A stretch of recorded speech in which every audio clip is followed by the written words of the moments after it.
Mesdames et messieurs, bonsoir et bienvenue à toutes et à tous. Les agents contractuels de l'État reversés de 2008 ayant boycotté l'évaluation diagnostique du gouvernement ont fini par céder dans leur grande majorité. Ils étaient pour la plupart à l'évaluation de rachats organisés à leur intention le samedi dernier. Au nombre des enseignants ayant composé figurent des responsables syndicaux qui avaient dirigé le mouvement du boycott du 24 août dernier.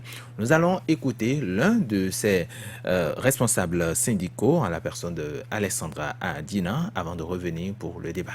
C'est juste une formalité qu'on est venu remplir parce que nous avons dit et martelé que cette évaluation n'a aucun sens. On ne construit aucune école, aucun pays en humiliant et en stigmatisant les enseignants. Les enseignants sont venus composer parce qu'on a voulu qu'ils composent. Ils s'en foutent de ce qu'on veut en faire. Les conséquences de ce forcing du gouvernement seront drastiques et incalculables. Je vous avoue que des gens ont composé, mais ils sont prêts à quitter la fonction enseignante. Si les gens sont venus composer, ce n'est pas parce qu'ils ont peur d'être radiés, c'est parce qu'ils ont compris que l'évaluation est devenue pour le gouvernement une obsession. On est venu composer parce qu'on a compris qu'il faut en finir avec cela. Les gens ne sont pas venus, ils ont raison. Après le boycott du 24, la peur a gagné le rang des collègues qui se disaient qu'ils avaient tort de boycotter. Nous les avons rassurés, mais nous avons constaté que le grand nombre est du côté de la composition et certains l'avaient déjà fait, plus de 50% l'avaient déjà fait le 24 passé et d'autres s'apprêtent également à le faire, ils ne nous ont pas caché cela. Nous avons dit, nous restons convaincus que l'évaluation ne respecte aucun test, mais puisque nous disons souvent que la base qui décide, moi en tant que leader, j'ai pris une direction, mais la base a pris nos directions. Je ne vais pas composer demain parce que je crois en cette évaluation.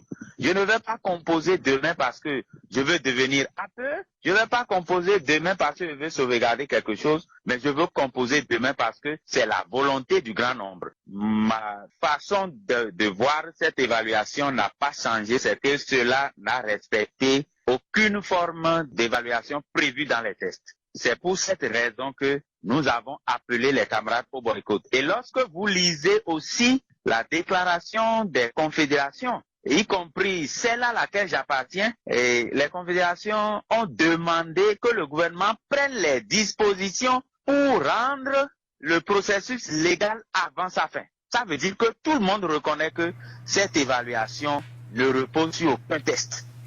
Voilà, à l'instant, Alessandra Adina, un responsable syndicat ou un responsable donc du mouvement ayant dirigé le boycott du 24 août dernier. Alors, Vigile Avancé, lorsque vous écoutez quelqu'un comme ça, un meneur du mouvement de contestation, de boycott, de l'évaluation diagnostique, après avoir créé sur tous les toits que cette évaluation était inappropriée, ils finissent par composer. Quelle impression vous avez finalement de la lutte syndicale? Vous n'allez pas vous attendre à ce que je condamne Alessandra Adina. Pour moi, c'est une posture raisonnable. Parce que, disons, il ne faut pas oublier qu'il a eu quand même la première évaluation, celle donc du 24. Et pour moi, c'était là l'essentiel, c'est là où tout s'est joué, puisque malgré son mot d'ordre de boycott et celui donc des autres syndicalistes, des autres syndicats, la base, comme ils le disent, la base s'est quand même présentée et allée composer, n'est-ce pas? Et pour un syndicat, il faut dire que c'est être aveugle que de ne pas tenir compte de la base, de ne pas tenir compte, n'est-ce pas, de ses syndiqués. Un syndicat n'a de force que par sa base, parce que les syndiqués le suivent. Et voilà, quand vous n'avez pas pu imposer, disons, votre cause ou votre idéal, même si la cause elle est juste, vous n'avez pas pu imposer votre position à la base et que elle a fait cette option, en tout cas dans ce contexte-là, pour le sujet dont il était question. Pour moi, c'est raisonnable qu'après l'évaluation de rachat, que tout le monde puisse se rallier, n'est-ce pas, et aller composer. Ce rapport de force dont on parle ici, il ne s'agit même pas seulement des enseignants. Il s'agit de tout le pays. Quand vous prenez le contexte juridique, il faut dire que toutes les lois sont contre les travailleurs aujourd'hui.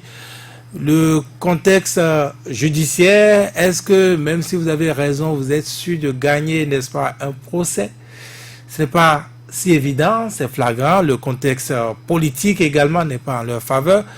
Mais tous les Béninois ont laissé le feu les entourer, ont laissé comme, n'est-ce pas, ce démon creuser autour d'eux, en dessous d'eux. Et on se trouve là, dans cette situation. Finalement, ce n'est pas seulement aux enseignants et surtout pas aux reversés, donc à des précaires, parmi les précaires, n'est-ce pas, reversés, de relever ce défi-là. Ça aurait pu être un début, mais ils n'en ont pas les moyens. Ils n'en ont pas eu le courage. Le courage. Ils n'en ont pas eu le courage. Donc, pour moi, il faut en tirer les leçons. Et même moi, à la position de ces syndicalistes, oui, j'aurais pris sans doute cette position. Même déjà enseignant, j'aurais composé quand même parce que, pour moi, comme je l'ai dit, quand vous étudiez les rapports de force et ce pouvoir qui est là, n'est-ce pas, je parlais du contexte politique, il n'était pas évident, n'est-ce pas, qu'ils aient gain de cause. Maintenant, je comprends ceux qui n'ont pas rallié la vague malgré, n'est-ce pas, ce rachat-là qui leur a été accordé. Il faut dire que ce qui a facilité les choses, par exemple, pour celui dont on vient d'écouter, n'est-ce pas, les propos l'a dit, c'est que son syndicat, plutôt sa centrale syndicale, l'appelait depuis à ne pas boycotter. Donc, c'est plus facile pour lui. Je comprends maintenant. Et si vous observez bien, ceux qui sont restés dans la radicalité absolue, c'est notamment les syndicats affiliés à la CSTB, les Benoît Tiaro, les Jean-Marie Noumonville, puis ils ont quand même aussi des noms par ailleurs. Tout à fait. Eh bien, c'est eux qui sont restés jusqu'au bout à boycotter. Il aurait été difficile également, mais je pense qu'ils auraient pu jouer et sauver la face. Mais ils ont fait l'option de la radicalité jusqu'au bout. Ça me rappelle l'une de leurs vieilles revendications, les nouveaux programmes, la suppression des nouveaux programmes. C'était une revendication de la CSTB également. Ça n'a jamais été soustrait de leur mot d'ordre. On ne sait pas comment ça s'est effacé. Mais on en est là. Mais la CSTB n'a jamais démordu qu'on garde, n'est-ce pas, les nouveaux programmes. C'était devenu une revendication éculée. Plus personne ne suivait ça. Pourtant, voilà, ça a disparu subitement et de même, comme par enchantement. Saturnel Diossou, dans ce conflit ou dans ce bras de fer qui oppose les travailleurs, les enseignants à ce 2008, reversés donc agents contractuels de l'État, finalement, c'est le gouvernement qui a gagné. C'est le gouvernement qui a pris le dessus, on dira le plus fort, puisque Vigile le disait tout à l'heure, dans ce rapport de force, il faut comprendre que le gouvernement avait une longueur d'avance sur ces travailleurs-là. Mais lorsque vous avez milité pour le boycott et vous revenez quelques jours après pour composer, Vigile parlait de raisonnable, mais est-ce que c'est pas aussi humiliant?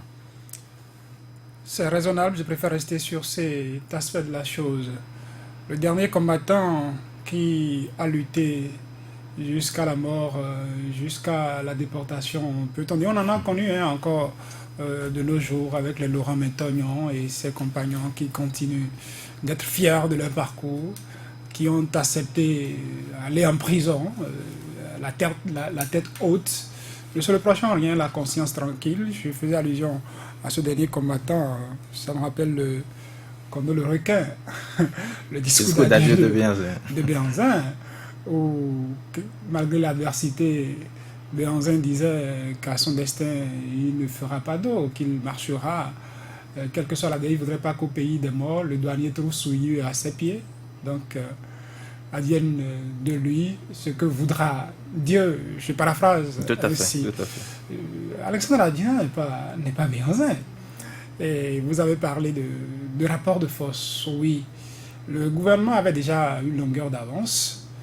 C'est les textes qui existent, qu'il a fait adopter par l'Assemblée nationale et qui lui donnent la possibilité même si un agent devant lui ne commettait aucun tort, de mettre un terme à la carrière de cet agent et de le contenter avec ce que prévoit cette loi qui régit la fonction publique sur l'embauche et tout ça. Qu'adviendra-t-il alors quand il serait en face d'un agent qu'il prend pour récalcitrant, qu'il prend pour rebelle? Il fera de lui du boucher, comme on le dirait. Et cette longueur d'avance du gouvernement a été renforcée par une deuxième longueur d'avance, si je peux ainsi dire, le 24 août dernier, où les arguments dont dispose le gouvernement pour que ceux qui avaient boycotté le premier rendez-vous rejoignent la cohorte le week-end dernier, c'est qu'on a eu 75% d'enseignants contractuels qui ont répondu présent, selon les chiffres avancés par le gouvernement. Je ne dirais pas le gouvernement, je préfère dire l'office du baccalauréat qui est organisé. Ça, j'ai toujours dit, ça me paraît plus crédible que autres chiffres qu'on pourrait prêter à des camps, parce que le gouvernement est dans son camp, les enseignants contractuels sont dans leur camp, mais il y a quelqu'un qui a été sollicité de façon technique pour, comme arbitré pour diriger l'évaluation, c'est l'office du baccalauréat à qui on reconnaît une certaine crédibilité, qui a dit 75%. Je l'ai entendu par la suite de Alexandre Adina aussi avancer ce taux de participation. Donc je me dis que ça renforce le chiffre que Alphonse Da Silva avait publié. Quand on entend que 75% de ceux avec qui vous luttez, de votre armée, à qui vous avez promis aller jusqu'à la mort, des soldats qui vous ont dit on va jusqu'au bout, le jour du combat, vous allez au front, vous vous rendez compte que vous n'êtes que seul avec quelques caporaux derrière vous, et puis finalement la bataille s'achève et l'adversaire porte son uniforme, fait porter à vos coéquipiers, à vos frères d'armes son uniforme et vous dit tu vois, la bataille s'est achevée, j'ai pu prendre 75% de tes soldats, il ne reste que 25%. Tu as la chance, soit tu rejoins les 75% que j'ai pris de ta troupe, ou soit je viens t'achever. Béhanzin a fait le choix d'être achevé d'une manière ou d'une autre. Je l'avais déjà dit, Alessandra Guina n'est pas bien. C'est raisonnable de se ranger dans ce cas, de savoir que le rapport de force n'est pas en sa faveur et d'aller de l'autre côté. Libre à ceux-là qui ont pensé que, quel que soit Alpha, ils n'iront pas composer les gens comme Benoît Charo, qui ont tenu jusqu'au bout. Advienne que pourra, le gouvernement fera de ce qui... Vous condamnez ceux-là qui ont dit nous ne cédons pas à la peur, vous les condamnez ou ça dit, est-ce que leur position aujourd'hui face à ce qui se passe, vous pensez qu'ils auraient peut-être fait comme les autres? S'il faut rester raisonnable, on pourrait dire que c'est un combat perdu d'avance. On pourrait, je suis en train d'avancer sur des pistes d'analyse, on pourrait dire que c'est un combat perdu d'avance parce que si désormais on avait parlé de 75%, celui à qui ils font face réussit à avoir 99% de ses adversaires, en tout cas des soldats de l'autre camp dans sa troupe. Et il n'y a que Virgile, vous et moi qui restons à 3 et qui bombons le torse et qui disons à l'armée en face qu'elle ne peut rien contre nous. C'est peut-être pas pitié pour nous qu'elle ne cherchera pas à prendre nos vies. Eux, ils ont accepté s'offrir. J'ai écouté Benoît Charo dire que ce n'est pas pour la première fois qu'on leur a dit de la fonction publique. On l'aurait radié si c'était le cas. Cela n'aura pas été pour la première fois qu'il paie son job. Il avait été, je crois, en tant qu'enseignant du primaire, il avait subi le même sort. Il a été radié. Pas d'autre mécanisme. Il est revenu en tant qu'agent contractuel de l'État, reversé en 2008. Et il s'expose aussi à la radiation. Il y a des gens qui ont des convictions qu'il faut respecter, des convictions auxquelles ils tiennent jusqu'au bout. Ils mourront à martyrs, diront leurs frères d'armes, leurs combattants qui tiennent comme parce que Benoît Charo, n'oublions pas, si on doit chercher la fibre, on le retrouvera du côté du Parti communiste du Bénin.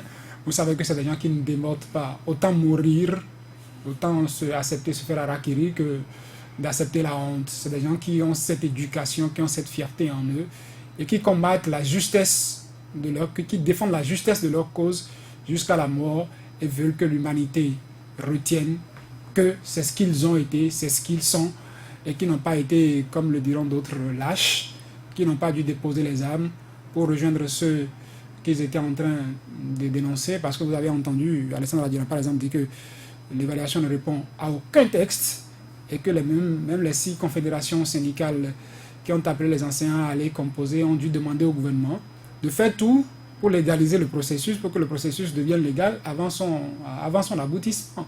Donc si tous autant qu'ils sont à la base trouvent que ce n'est pas légal, et pourtant ils y vont, c'est peut-être une manière pour eux de prouver leur bonne foi et au gouvernement de prouver la sienne quand viendra le moment.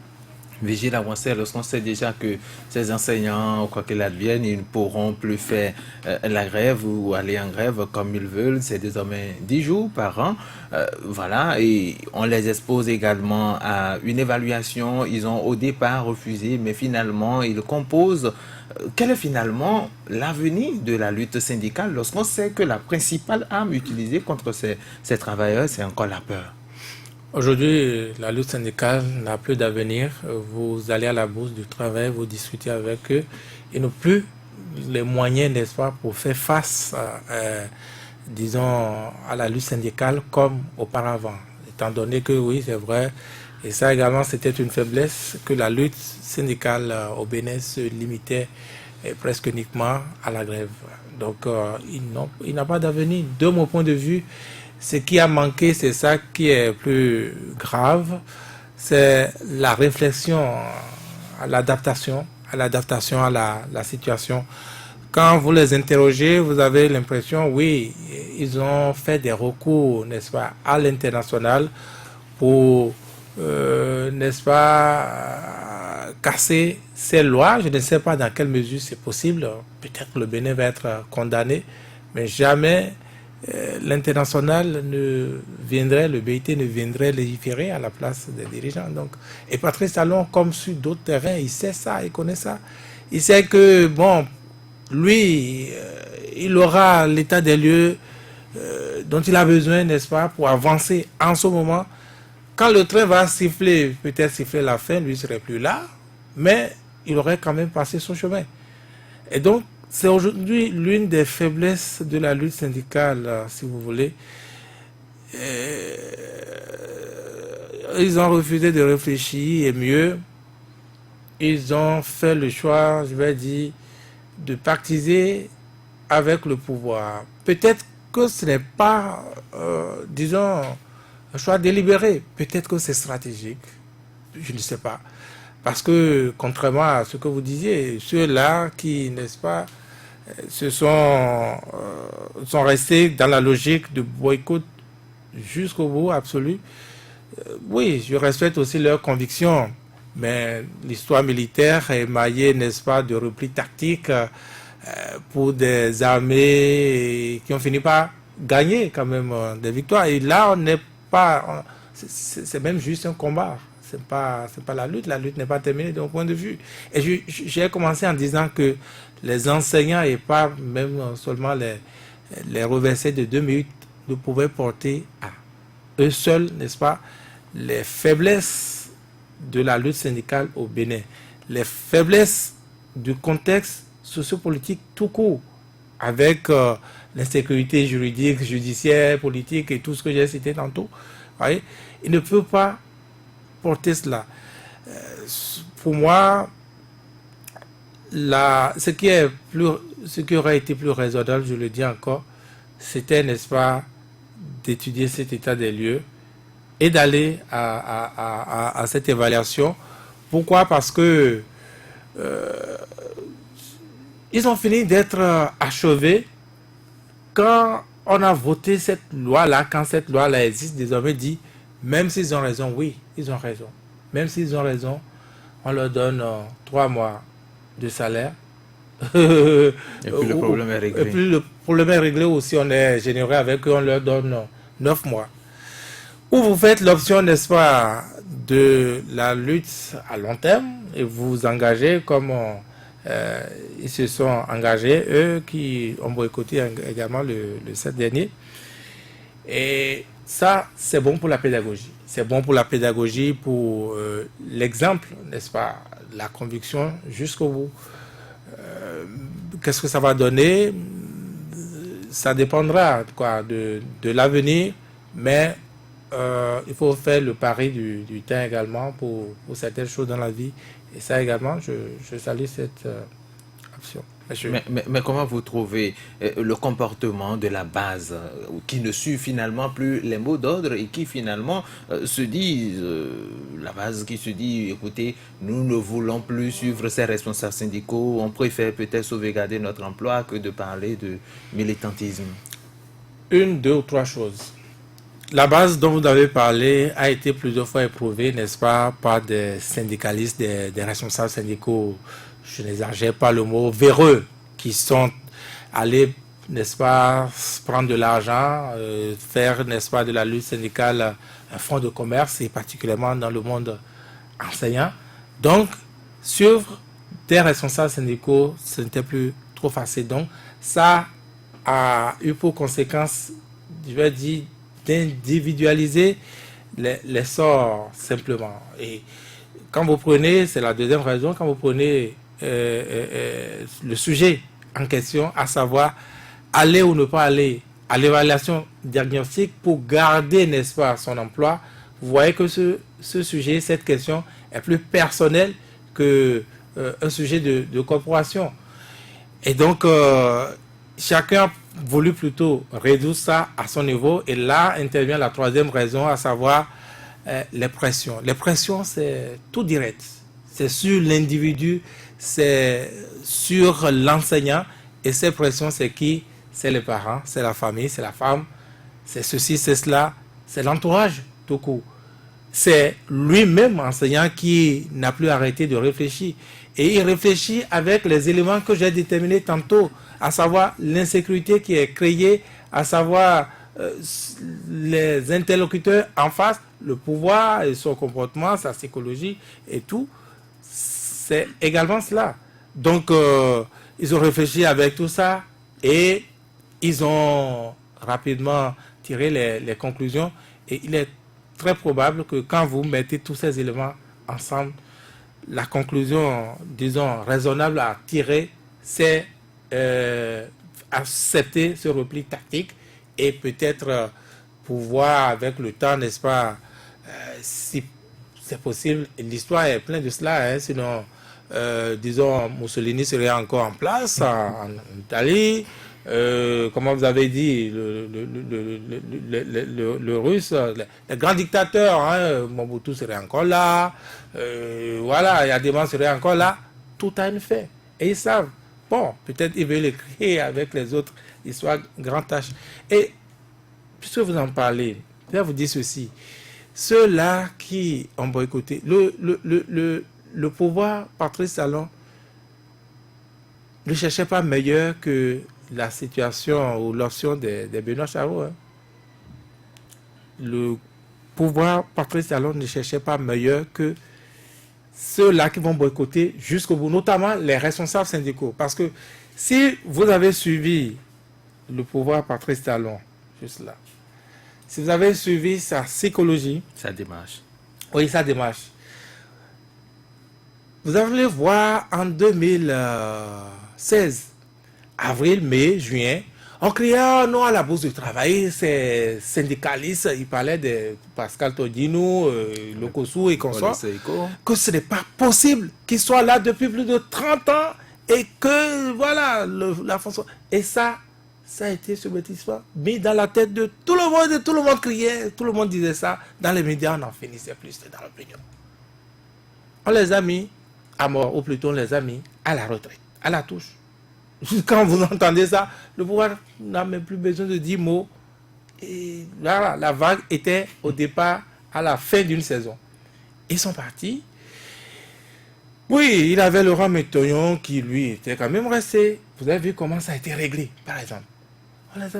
Donc, le même pouvoir aurait beau jeu d'effacer les jusqu'au-boutistes simplement du système, et c'est sans doute ce qui va se passer. Certains, j'en ai entendu, hein, voilà, Joseph Aymassé, certains ont demandé, mais dans ça, il est où? C'est vrai, il n'est pas concerné, mais Joseph Aymassé, tel qu'on le connaît, et qu'on connaît sa commission, il serait monté au créneau, n'est-ce pas, pour venir en aide, n'est-ce pas, oui, à ses camarades, enseignants, à ses enseignants.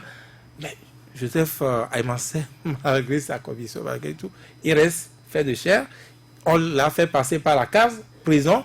Il n'a même pas encore fini d'embrasser ses enfants à la maison. Et puis ça là commence, vous comprenez. Et puis on l'a mis dans une situation bizarre voilà, qu'il peut-être expliquera lui-même quand il voudra.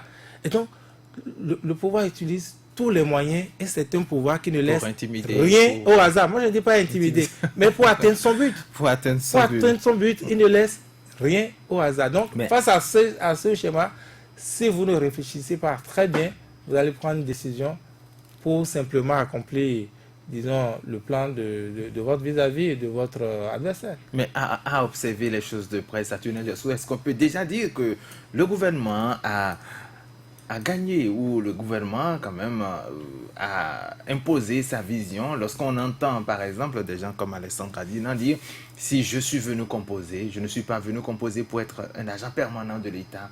Je ne suis pas venu pour satisfaire les exigences du gouvernement. Je suis simplement venu pour ma famille, pour la pression sociale que je reçois. Est-ce que vous ne voyez pas que dans les jours à venir, la situation pourrait encore retourner?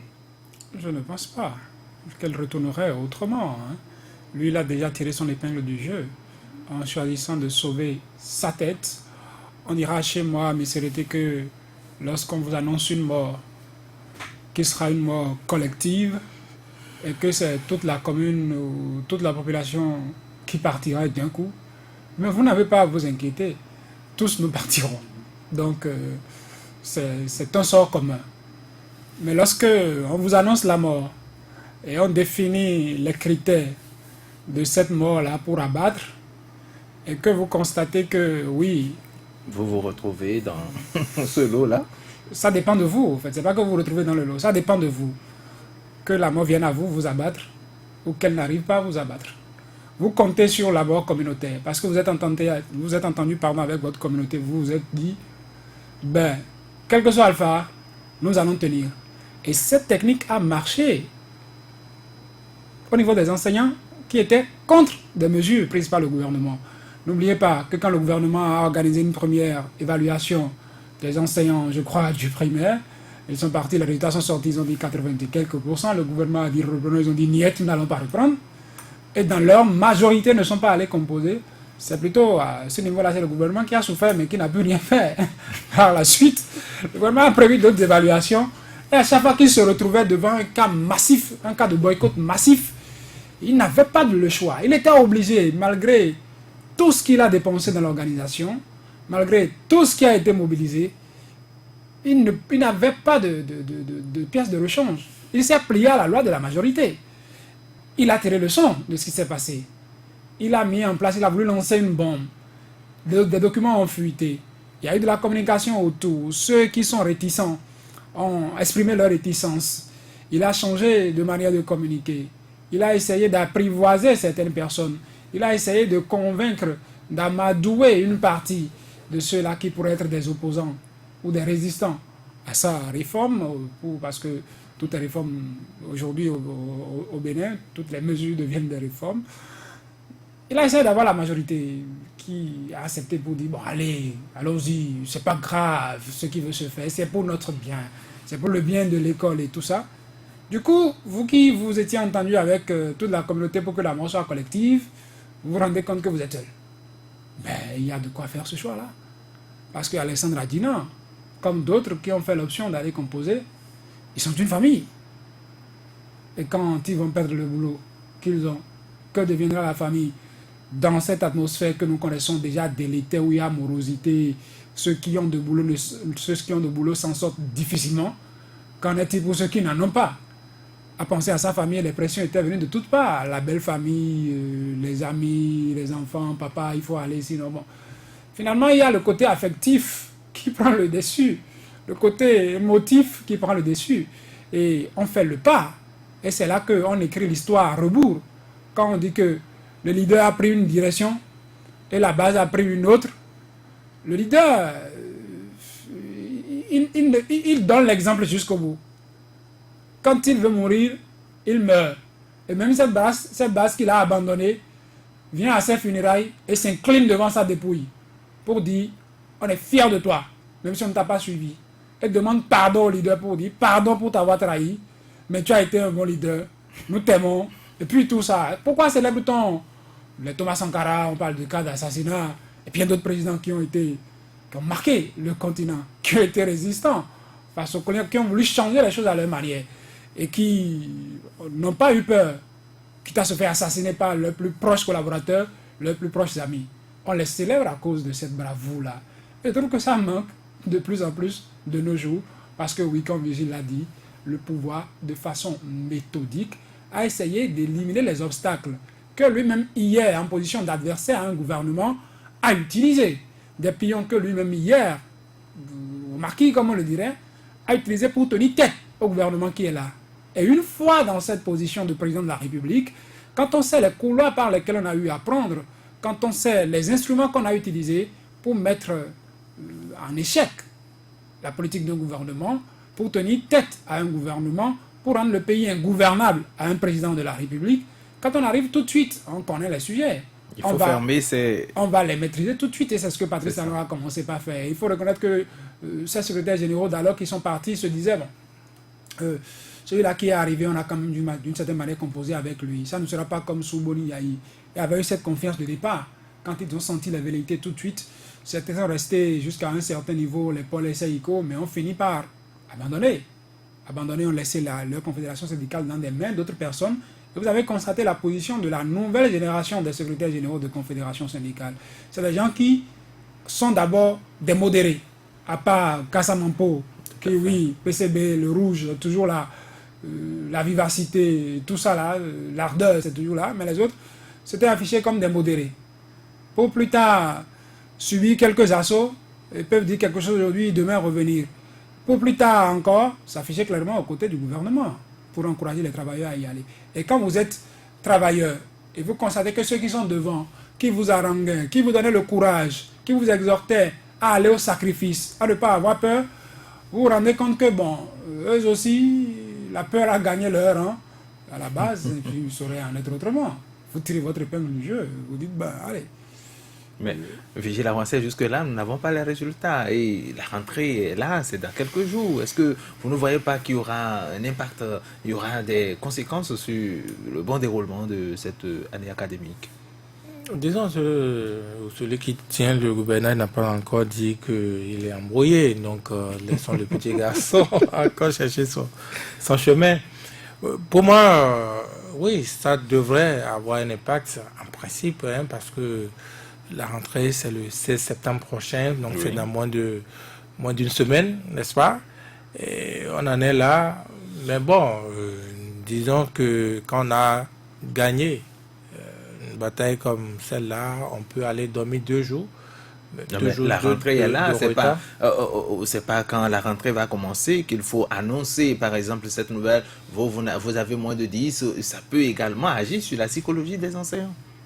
Non, la psychologie, non, moi je ne pense pas que ce soit cela. Ça pourrait créer un petit cafouillage au début de l'année, mais moins grave que ce qui aurait pu arriver si, disons, les enseignants avaient pu boycotter presque, enfin, en majorité, disons, oui, on n'aurait jamais eu 100%, mais avaient boycotté comme les premières évaluations à 90-95%. Cette évaluation, si ça avait été le cas, imaginez, donc ça aurait été plus compliqué. Donc aujourd'hui, ça va mettre un peu de temps, mais les choses vont vite se mettre en place, de mon point de vue.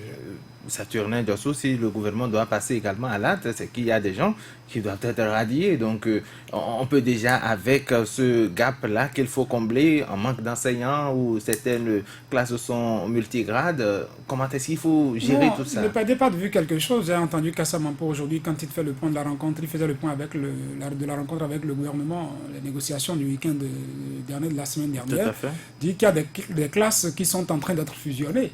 Et a donné un chiffre hallucinant de salles de classe qu'on va devoir fermer. Et quand on dit on ferme des salles de classe, cela veut dire que les enseignants qui s'occupent de ces salles doivent aller ailleurs.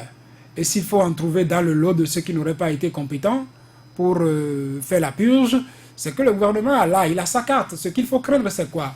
quand la rentrée va commencer, il y aura de bouleversements.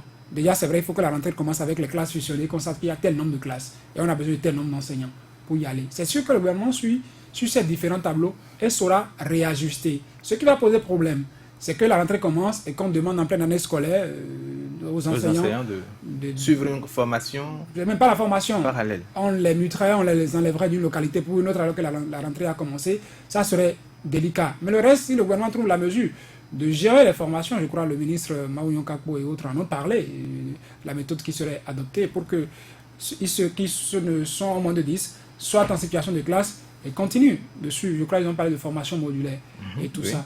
Le défi, en tout cas, ce à quoi les autres, le gouvernement, c'est qu'à l'heure de publication des résultats, qu'ils sachent comment faire. Parce que si on jette les enfants, je ne dis pas les enfants, les enseignants en vindicte populaire pour les apprenants, ils deviendront la risée des apprenants. Un apprenant peut voir son enseignant, même en classe, pour dire, bon, maintenant, encore qu'on apprend qu'il y a des enseignants qui ont eu 0 en dictée. Qui ont eu 0 et tout ça. Là. Donc, voilà. Que le gouvernement sache communiquer pour ne pas, je ne sais pas, ternir davantage l'image des enseignants, une image qui est déjà en difficulté. Merci à vous, Saturnin Djossou. Merci également à vous, Vigile Avancé. Merci pour ces échanges-là. Mesdames et messieurs, c'est déjà la fin de cette émission. On se donne rendez-vous demain pour un autre numéro de votre émission intégrale.